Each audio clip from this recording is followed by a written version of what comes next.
Zabbuli eya 25. Gy'oli, Ayi Mukama, nnyimusizza emmeeme yange.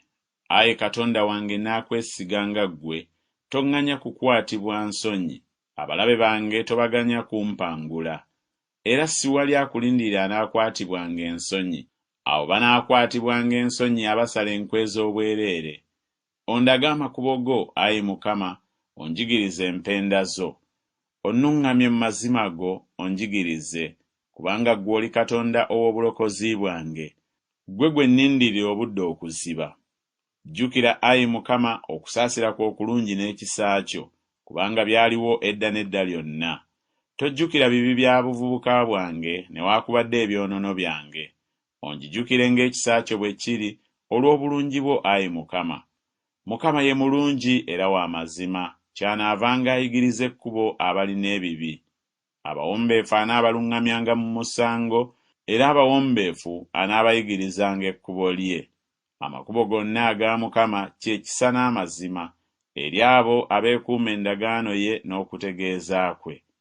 Olw'erinnya lyo, Ayi Mukama, onsonyiwe obubi bwange kubanga bunene. Omuntu atya Mukama aluwa? Oyo gw'anaayigirizanga mu kkubo ly'anaasiimanga. Emmeeme ye eneetuulanga mu mirembe, n'ezzadde lye linaasikiranga ensi. Ekyama kya Katonda kirimu abo abamutya, era anaabalaganga endagaano ye. Amaaso gange gatunuulira Mukama ennaku zonna, kubanga y'anaggyanga ebigere byange mu kyambika. Onkyukire, onsaasire, kubanga ndekeddwa omu ne mbonaabona. Ennaku ez'omutima gwange zeeyongedde, kale onziye mu bibonoobono byange. Lowooza ennaku zange n'okutegana kwange, era onsonyiwe ebibi byange byonna. Lowooza abalabe bange, kubanga bangi, era bankyawa obukyayi obukambwe. Kale onkuumenga emmeeme yange, omponyenga. Toŋŋanyanga kukwatibwa nsonyi, kubanga nkwesiga ggwe. Obutuukirivu n'amazima binkuumenga, kubanga nnindirira ggwe.